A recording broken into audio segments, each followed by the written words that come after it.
Siguiente. Siguiendo con los temperamentos, según el momento que estamos en nuestro temperamento, así veremos la vida que nos muestra hasta ahora, basándonos siempre en los miedos. Mira, yo voy a hablaros mucho de los miedos. Y yo cuando alguien viene a la consulta, yo he sido, ya no sé, he sido muy médica. Mucho. Yo era una niña con muchos miedos. ¿A qué? A todo. A todo. Yo creía que debajo de mi cama podía salir algo. Yo entraba en el cuarto de baño, mi madre, ahora ya no, porque ya la cambió el baño, pero tenía un baño, era un baño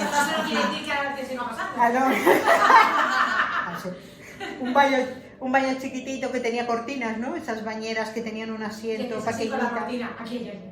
Yo, con la puerta, la mano, con esta mano en la puerta.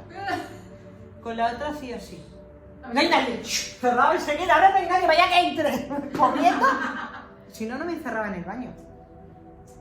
¿Vale? Yo dormía tapada. Yo corría. Cagada de miedo siempre.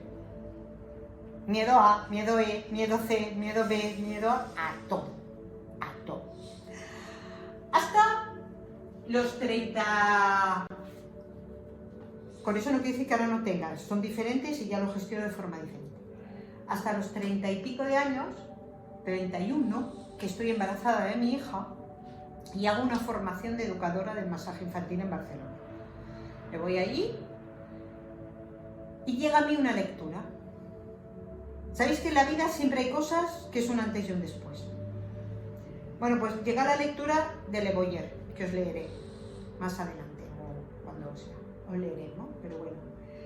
Y en ese momento, esa lectura me hizo entender, porque va relacionada con el nacimiento del niño, me hizo entender que el miedo es mi fiel compañero, que nazco con él.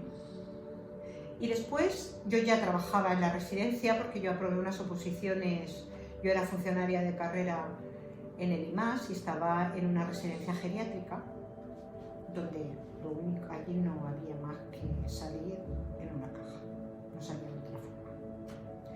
Entonces era como, yo estaba trabajando el nacimiento y estaba trabajando la muerte.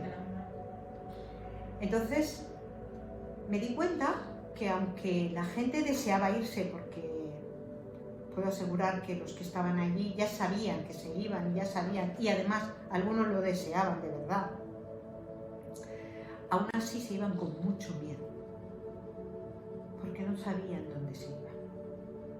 Miedo a eso desconocido. Entonces, para mí, que creo que nada es casual y que yo estuviese trabajando desde ese lado y desde ese lado la vida no pasa, y siendo una niña miérica al cuadrado, entendí que el miedo nazco con él y me voy a morir con él. Que aunque haga Pino Puente, haga lo que haga, el miedo va a estar conmigo. Es más, el miedo no es negativo, porque el miedo nos evita ser kamikazes, que muchas veces si no tuviésemos miedo seríamos kamikazes. Entonces en ese momento lo único que me quedó trabajar y ser consciente es ¿qué hago con el miedo y para qué me sirve el miedo?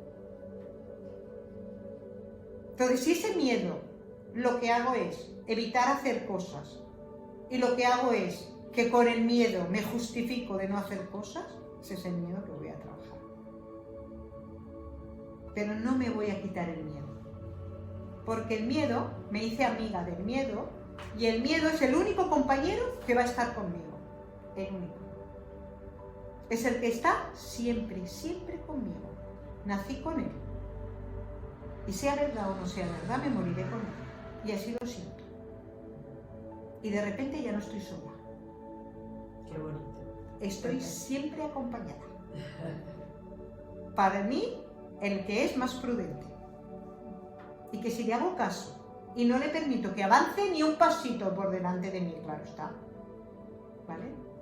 Ni que esté por detrás de mí, sino que esté acompañándome como colega, que ahí estamos, ayudará a que yo haga lo que tengo que hacer aquí. Entonces yo me he hecho amiga de mi miedo, compañera, y es mi fiel compañero que nació conmigo. Me enfadé con él durante mucho tiempo y estuve enfadada con él durante mucho tiempo y me lo quería quitar, hasta que me di cuenta que era mi gran aliado en la vida y me he hecho amiga y es mi fiel compañero, el único. Ni mi pareja, ni mis hijos, ni mi madre, ni nadie me va a acompañar más que el miedo, que es ese compañero, que nací y moriré con él. Y así lo vi. Sirva o no, para mí fue un antes y un después en mi vida. Porque desde el momento acepté que el miedo no era malo. Acepté que solo tenía que intentar ver qué me estaba diciendo ese miedo. Y que muchas veces ese miedo era prudencia y otras veces ese miedo era que yo consideraba que era incapaz de hacerlo y me justificaba con el miedo. Y que muchas veces ese miedo, lo que me ponía delante, era mi baja autoestima y que yo creía que no podía y que me lo justificaba con miedo, cuando realmente era una justificación y lo utilizaba muchas veces de autoengaño, más que realmente era ese miedo. ¿Bien? Entonces, repito, ¿el miedo es bueno y el miedo es malo? Sí, las dos cosas. Es qué relación hago yo con el miedo. Y eso es un poco lo que os voy a pedir que este mes seamos conscientes, porque esa es mi historia, pero no es la vuestra. Y vuestras tendréis una historia con el miedo, fijo, porque todos tenemos una historia con el miedo. Entonces, os pido que intentéis ponerlo delante y habléis con él. Y os va a decir muchas cosas ese miedo. Como entendí que el miedo, además, es la herramienta donde están utilizando, o se utiliza, o utilizamos, vamos a dejarlo ahí, para controlar al pueblo, para controlarnos, para controlar a los otros, también lo hacemos nosotros, ¿vale? Utilizamos el miedo. Y hay 4 miedos principales.